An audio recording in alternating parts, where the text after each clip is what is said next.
በገጠር ወይም በክፍለ ሀገር ቢሰሩ አዋጭና ሚሊዮነር የሚያደርጉ የተለያዩ የቢዝነስ ሐሳቦችን ልንገራችሁ። ሰላም ጤና ይስጥልኝ የተከበራችሁና የተወደዳችሁ ውድ ተመልካቾች፣ በየክፍለ ሀገሩ ያላችሁ ክፍለ ሀገር ላይ መሄድ የምትችሉ መሬት ያላችሁ ወይም ደግሞ በገጠር ላይ ስራ መስራትና ኢንቨስት ማድረግ የምትፈልጉ ሰዎች ካላችሁ በጣም ብዙዎቻችሁ ትጠይቁኛላችሁ። ዛሬ እሱን አዋጩን አትራፊውን ቢዝነሶች አንዱ ለሶስት ብዬ 25 ምርጥ ቢዝነሶችን ልንገራችሁ። እስከ መጨረሻው ድረስ ከኔ ጋር አብራችሁን ቆዩ።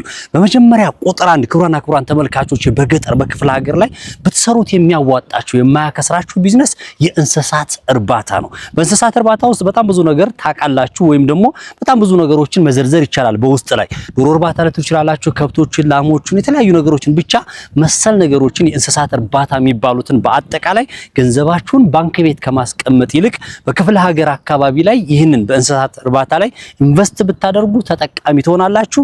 በእርግጥም ሚሊዮነር ትሆናላችሁ። ሁለተኛውን ልንገራችሁ። ሁለተኛው የእህል ንግድ የሚባል ቢዝነስ ነው። ክቡራን ተመልካቾች በዚህ በጣም ብዙ ሰዎች ገጠር ባለሀብቶች አይታችሁ ከሆነ ባለአባት ይባላሉ፣ ባለሀብት ይባላሉ። በጣም ቱጃር ናቸው። ይሄ እኮ ነጋዴ ነው ይባላል። ይሄ ነጋዴ ነው የሚባልበት ስሙ በዋናነት እህል ንግድ ላይ የተሰማሩ ናቸው እንበልና ገጠር አካባቢ ላይ የሆነ ጊዜ አዝመራ የሚደርስበት ጊዜ አለ። ገንዘባችሁን ባንክ ቤት ከምታስቀምጡት ወይም ገንዘብ ያላችሁ ሰዎች ምን ታደርጋላችሁ መሰላችሁ? አዝመራ በሚደርስበት ሰዓት ላይ ጥጋብ ነው፣ እህል ርካሽ ነው። ስለዚህ ገንዘባችሁ ባንክ ቤት ከሚቀመጥ ከአንድ ኪሎ ወይም ከአንድ ጣሳ ላይ ምን ያክል እንደሚገኝ መቼ በኋላ ላይ ለዘር ሲፈለግ ወይም ደግሞ በከተማ አካባቢ ኑሮ ሲወደድ ወጣት አድርጉና ከመጋዘናችሁ ወደ ሽያጡ ዓለም ትገባላችሁ። ይሄም ራሱን የቻለ ሚሊዮነር የሚያደርግ ቢዝነስ ነው ማለት ነው። የጓሮ አትክልት በሶስተኝነት ደረጃ የጓሮ አትክልት መሬት ያላችሁ ሰዎች በጓሯችሁ ጾም የሚያድር መሬታችሁ ክፍት የሆነ ውሃ በቀያችሁ በወያችሁ እየሄደ ወይም ደግሞ ውሃ አክሰሱ ያላችሁ ሰዎች የጓሮ አትክልት ላይ ኢንቨስት ብታደርጉ ገጠር አካባቢ ላይ ሚሊዮነር የሚያደርግ ቢዝነስ ነው። አስቡት አሁን ሽንኩርት፣ ቲማቲም፣ ድንች ብቻ ዋሬቨር የትኛውም አሁን እነዚህ ለቤት ፍጆታ የምንጠቀማቸው ነገሮች በሙሉ ስንት እየተሸጡ እንዳሉ ከተማ you have no idea። ማንንም ሰው የሚያየው ነገር ነው። ሽንኩርት 150 ብር የተሸጠ ባለበት ሰዓት ላይ እንዴት አይነት ቢዝነስ እንደሆነ ልነግራችሁ አልችልም። እዚህ የጓሮ አትክልት ቢዝነስ ላይ ብትሰማሩ የተሻለ ትርፍ ታገኙበታላችሁ ላችሁ ፈልጋለሁ። ልቀጥል። አሁንም አራተኛ ላይ ፍራፍሬ አሁንም ውድ ነው። እነ ሙዝ፣ እነ ብርቱካን፣ እነ ፓፓዬ፣ እነ ትርንጎ ምናምን እያላችሁ ብትቀጥሉ አሁንም ፍራፍሬ ላይ ኢንቨስት አድርጉ። ብዙዎቻችን ምንድነው ሩጠን ወደ ስደት፣ ብዙዎቻችን ምንድነው ሩጠን ከተማ ላይ የሚሰራ ነገር ከተማ ሸቀጣ ግሮሰሪ፣ ካፌ ለመክፈት ምናምን ነው ያለን ጥድፊያና ሩጫ ማለት ነው። ስለዚህ እዚህ አይነት ነገር ላይ ኢንቨስት ብታደርጉ ፍራፍሬ ላይ በጣም አሪፍ ነው ልላችሁ ፈልጋለሁ። እንቀጥል። አሁን አምስተኛ ልንገራችሁ፣ የውሃ ቁፋሮ ቢዝነስ። በዚህ ቢዝነስ ላይ በጣም ብዙ ይሰርቻለሁ። በነገራችን ላይ የውሃ ቁፋሮ ቢዝነስ በጣም አትራፊ ነው፣ አዋጭ ነው።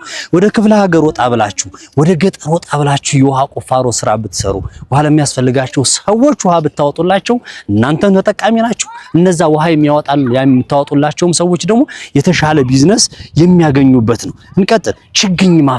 ችግኝ ማፍላት እንግዲህ ብዙዎቻችሁ ችግኝ ሲባል ልትንቁት ትችላላችሁ። ባህር ዛፍ ከተማ ውስጥ ስንት እየተሸጠ ነው ያለው? ጽድ ስንት እየተሸጠ ነው ያለው?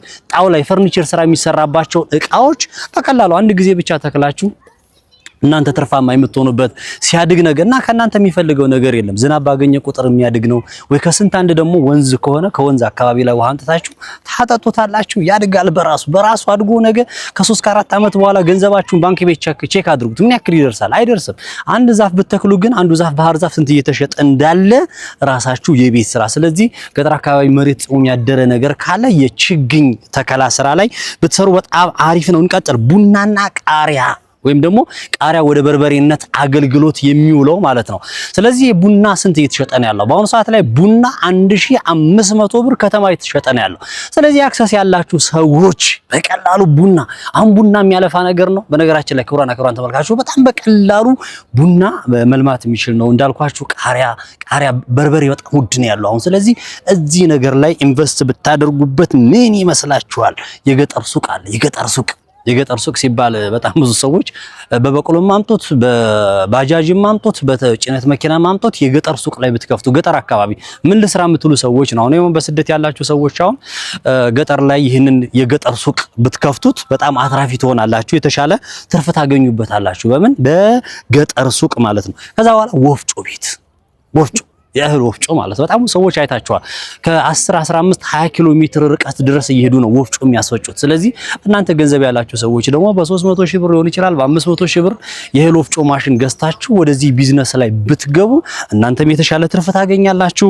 ሰውንም በቅርበት ደግሞ እንደዚህ ወፍጮ የሚሰሩ ሰዎችን እናንተ ወይም ደግሞ ወፍጮ ለማስፈጨት ሩቅ የሚሄዱ ሰዎችን እፎይ ታሰኛላችሁ። ስለዚህ በገጠር በክፍለ ሀገር የሚሰራው ንብ እርባታ ማር ስንት ነው? እንደው አንኳሩ ነው እየነገርኳችሁ የሚሄደው።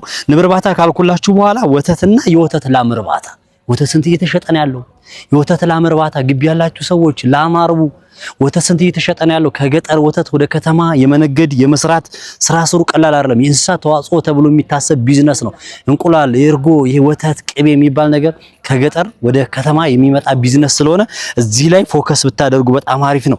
እንደው ማበረታታት ባይሆንም በጫት ራሱ ሚሊዮነር የሆኑ ሰዎች አሉና ሰው ችግር የለውም። ቢዝነሱን ሰጀስት ባደርጋችሁ ለኔ ደስ ይለኛል። የጫት ስራ በጣም ብዙ ሰዎች ትርፋማ እየሆኑበት ነው። ፎቅ የሰሩ አሉ፣ መኪና የሰሩ አሉ።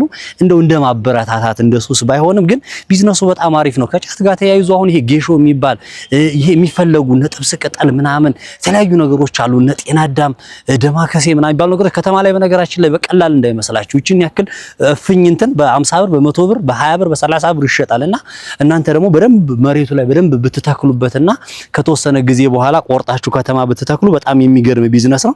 አሳ እርባታ ውሃ ያላችሁ ሰዎች በየአካባቢያችሁ አሳ በቀላሉ እንዴት ማርባት እንዳለባችሁ መቼም በየሶሻል ሚዲያው ላይ ተለቋል። ከፈለጋችሁ ደግሞ ሰርች አድርጋችሁ ጉግል ላይ ዩቲዩብ ላይ መመልከት ትችላላችሁ። ሰው አለላችሁ። እሱንም ወደዚህ ቢዝነስ ላይ መቀየር ይቻላል። ቀላል ነው። አበባ ልማት እነ ጽጌረዳ አበባ ስንት እየተሸጠ ነው ያለው ከተማ ውስጥ ላይ ለአንድ ፕሮግራም አንዷ ይችኛዋ ፍሬ አበባ አወቃችኋት? ለፕሮግራም የሆነ ሰርግ፣ ልደት፣ ክርስትና ዋሬቨር የትኛውም ነገር ቢኖር ያቺ ጽጌረዳ አበባ ልማት የሚባለው ቢዝነስ ማለት ነው። ሶ አበባዎች በስንት እየተሸጡ እንዳሉ እናንተ አስቡበት ነው። ራሱ እየጠጣ ራሱ ለሚያድግ ነገር አበባ ልማት ላይ ኢንቨስት ማድረግ ትችላላችሁ። በግቢያችሁ ብዙ ቢዝነስ መስራት ይቻላል ነው። የገጠር መናፈሻ ገጠር አካባቢ ላይ መናፈሻ ማያበላ የሚመስላችሁ ሰዎች አላችሁ። ሳር መትከል እንዴት እንደሆነ አብዛኛው አዲስ አበባና መሰል ትልልቅ ከተሞች ላይ አሁን ኮሪደር እየተሰራ ያለው በነገራችን ላይ ከገጠሩ የተወሰደ ኩረጃ ነው። አይታችሁ ከሆነ የሚያማምሩ ዛፎች አሉ። ሳር በጣም ከገጠር በጣም ቀላል ነው። ስለዚህ የከተማውን ኮሪደር ወደ ገጠር አካባቢ ወስዳችሁ ሰዎች ሰርግ የሚጋቡበት የሚናፈሱበት የተለያዩ ነገሮችን አገልግሎት መስጫ ገጠር ላይ መስጠት ይቻላል። ከዛ በተረፈ ደግሞ የከተማው ሰው ራሱ ፈልሶ ወደዛ ወደ ገጠሩ አካባቢ የመኪና መግቢያ ካለው በእግርም ከፈለገ እንደ ቫኬሽን የሚሆን በትራቭል መልኩ ሄዶ ሰዎች እዛ ቦታ ላይ የሚዝናኑበት መንገድ አለ። ወጣ ብሎ ተብሎ ይመረጣል። በነገራችን ላይ ሰው የገጠር መናፈሻ ላይ ይሄ ቅመማ ቅመም የሚባሉ ነገሮች ላይ በጣም አዋጪ እንዳልኳችሁ ኮረሪማ፣ ነጭ ሽንኩርት፣ ዝንጅብል እንትን የሚባሉ በጣም ውድ ናቸው። በነገራችን ላይ በኪሎ ሺህ ምናምን ብር የሚሸጡ የተለያዩ ቅመማ ቅመሞች አሉ።